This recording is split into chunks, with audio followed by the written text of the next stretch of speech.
Skallen sitter på hemmet. Han fyller 70 men ingen är där. En tårta av marsipan, vackert gulblå. Med bajonetten han vemodigt skär. Han sitter ensam på den stora dagen. För han har ovänner i hela byn. Han öppnar fönstret och släpper ut marscher.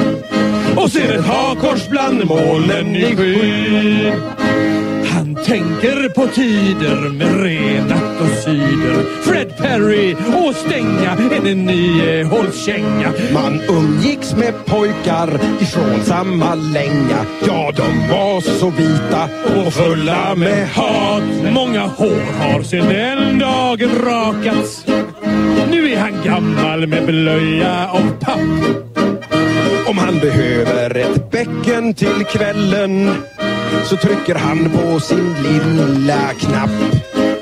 Och fast han otar och rumpan den svider så får han vänta i nästan 3 kvart.